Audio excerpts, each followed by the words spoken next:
नमस्कार विद्यार्थी मित्रांनो आणि आदरणीय पालकांनो. महाराष्ट्र मेडिकल करिअर काउन्सिलिंग या यूट्यूब चॅनलतर्फे मी आपली मार्गदर्शक शमी महाडेश्वर तुम्हा सर्वांचे मनापासून स्वागत करते. आमचे ब्रीदवाक्य आहे अचूक मार्गदर्शन आणि खात्रीशीर प्रवेश. हे केवळ शब्द नाहीत तर डॉक्टर होण्याचे स्वप्न पाहणाऱ्या प्रत्येक विद्यार्थ्यासाठी यशाचा खरा मंत्र आहे.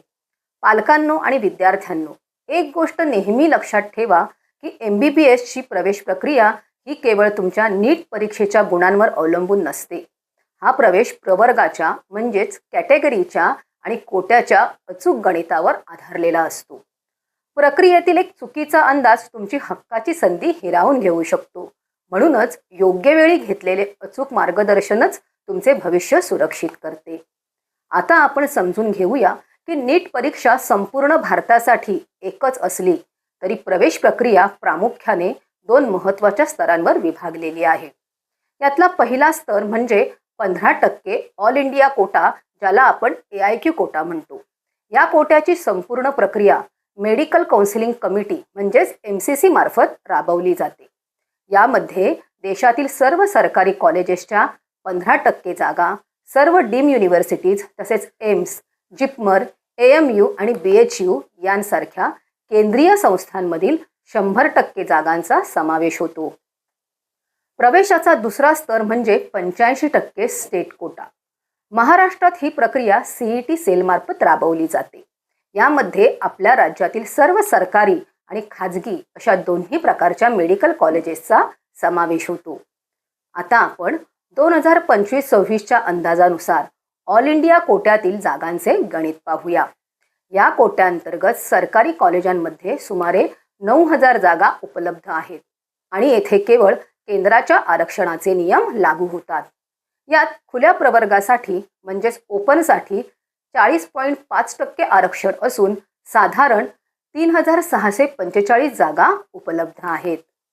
OBC प्रवर्गासाठी जे सेंट्रल लिस्टमध्ये येतात त्यांच्यासाठी 27% आरक्षणानुसार 2,430 जागा राखीव आहेत. SC प्रवर्गासाठी 15% आरक्षणातून 1,350 जागा मिळतात, तर EWS प्रवर्गासाठी 10% कोट्यानुसार 900 जागा उपलब्ध आहेत. तसेच ST प्रवर्गासाठी 7.5% आरक्षण असून साधारण 675 राखीव जागा ठेवण्यात आल्या आहेत. येथे एक तांत्रिक बाब लक्षात घ्या की जे प्रवर्ग केंद्राच्या OBC यादीत येतात त्यांनाच या कोट्याचा लाभ मिळतो. आता आपण महाराष्ट्राच्या 85% स्टेट कोट्याबद्दल माहिती घेऊया. राज्यातील सरकारी कॉलेजांमधील अंदाजे 5,200 जागा या कोट्यासाठी उपलब्ध आहेत. येथे महाराष्ट्र राज्याच्या विशेष आरक्षणाचे नियम लागू होतात, जे आपल्या राज्यातील विद्यार्थ्यांसाठी एक मोठी सुवर्ण संधी आहे. यामध्ये खुल्या प्रवर्गासाठी 31% म्हणजेच 1,612 जागा उपलब्ध आहेत. OBC आणि SBC प्रवर्गासाठी 19% आरक्षण असून 988 जागा राखीव आहेत.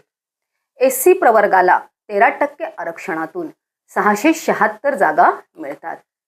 महत्त्वाचे म्हणजे SCBC म्हणजेच मराठा आरक्षणांतर्गत 10% कोट्यातून 520 जागा उपलब्ध आहेत आणि EWS प्रवर्गासाठी देखील 10% आरक्षणातून 520 जागा मिळतात. ST प्रवर्गासाठी 60% आरक्षणानुसार 364 जागा उपलब्ध आहेत. या व्यतिरिक्त VJ आणि NT प्रवर्गासाठी जागांची विभागणी केलेली आहे, ज्यामध्ये VJ साठी 156 जागा, NT B साठी 130 जागा, NT C साठी 182 जागा आणि NT D साठी 104 जागांचा समावेश होतो. आता आपण समांतर आरक्षण म्हणजेच पॅरलल रिझर्वेशनची माहिती घेऊया. जातीनिहाय आरक्षणासोबतच समांतर आरक्षण हा प्रक्रियेतील अत्यंत महत्त्वाचा भाग आहे. यामध्ये दिव्यांग PWD विद्यार्थ्यांसाठी केंद्र आणि राज्य दोन्ही स्तरावर 5% आरक्षण दिले जाते.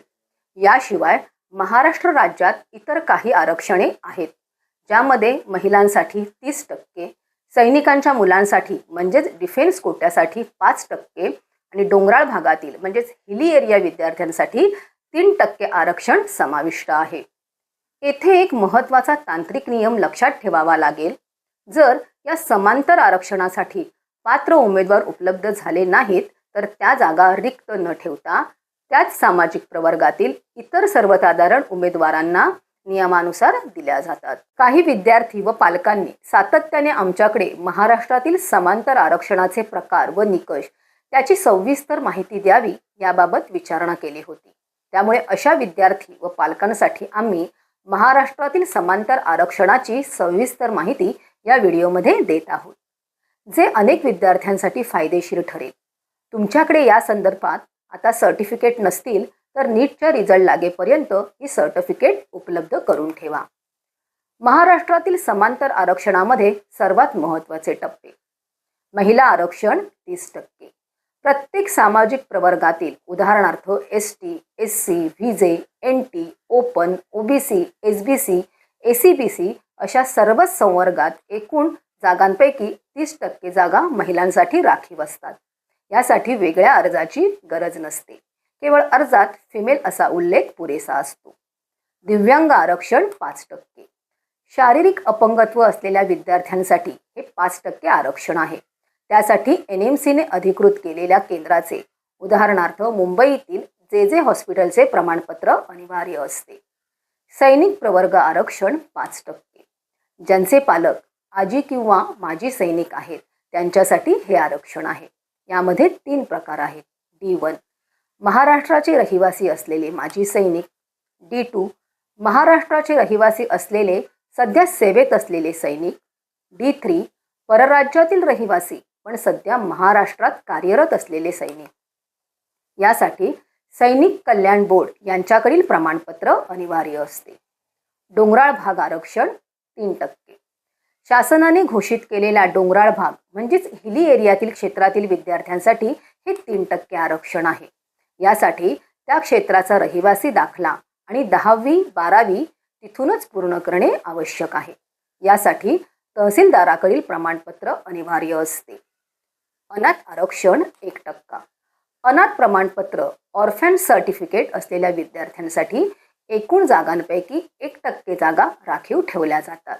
यासाठी संबंधित समाज कल्याण विभागाचे अथवा तहसीलदाराचे प्रमाणपत्र अनिवार्य आहे. महत्त्वाचा नियम सीट कन्व्हर्शन. जर समांतर आरक्षणासाठी उदाहरणार्थ सैनिक किंवा डोंगराळ भाग पात्र विद्यार्थी उपलब्ध झाले नाहीत तर त्या जागा रिक्त न ठेवता त्याच प्रवर्गातील उदाहरणार्थ OBC हिलीची जागा OBC जनरलला याप्रमाणे सर्वसाधारण विद्यार्थ्यांना दिल्या जातात.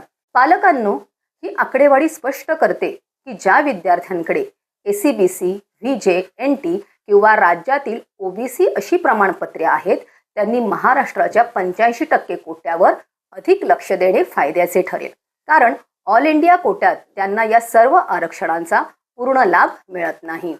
मात्र ज्यांचे गुण 660 पेक्षा जास्त आहेत आणि जे ओपन, SC, ST किंवा EWS प्रवर्गात येतात त्यांच्यासाठी ऑल इंडिया कोटा ही एक उत्तम संधी ठरू शकते. प्रवेश प्रक्रियेत केवळ गुण मिळवणे पुरेसे नाही तर कास्ट व्हॅलिडिटी, नॉन क्रिमिलियर आणि EWS किंवा ACBC प्रमाणपत्र वेळेत सादर करणे तितकेच महत्त्वाचे आहे. तुमची एक छोटीशी चूक तुमचे पूर्ण वर्ष वाया घालवू शकते. विद्यार्थी मित्रांनो, EWS किंवा ACBC या दोन्ही प्रवर्गामध्ये 10% आरक्षण असले तरी यापैकी कोणता पर्याय निवडणे तुमच्यासाठी अधिक फायदेशीर ठरेल, कोणत्या प्रवर्गात मेरिट कमी लागते यावर आमचा एक विशेष सविस्तर व्हिडिओ पुढील काळात येणार आहे. तो नक्की पहा. त्यासाठी आमच्या चॅनलला आत्ताच सबस्क्राईब करून ठेवा, जेणेकरून आपल्याला असेच माहितीपूर्ण व्हिडिओ पुढील कालावधीत पाहायला मिळतील. तुमच्या मुलाचा प्रवेश निश्चित करण्यासाठी आणि योग्य रणनीती आखण्यासाठी तुम्ही आजच आमची वैयक्तिक भेट घेऊ शकता किंवा आम्हाला कॉल करू शकता. आमचा संपर्क क्रमांक स्क्रीनवर दिलेला आहे. पुन्हा एकदा लक्षात ठेवा, मार्क्स महत्त्वाचे आहेतच, पण योग्य वेळी घेतलेला अचूक निर्णय त्याहून अधिक महत्त्वाचा आहे. महाराष्ट्र मेडिकल करिअर काउन्सिलिंग, जिथे प्रवेश नशिबावर नाही तर अचूक मार्गदर्शनावर ठरतो. अशाच महत्त्वाच्या माहितीसाठी आमचे चॅनल सबस्क्राईब करा आणि अपडेट रहा. धन्यवाद.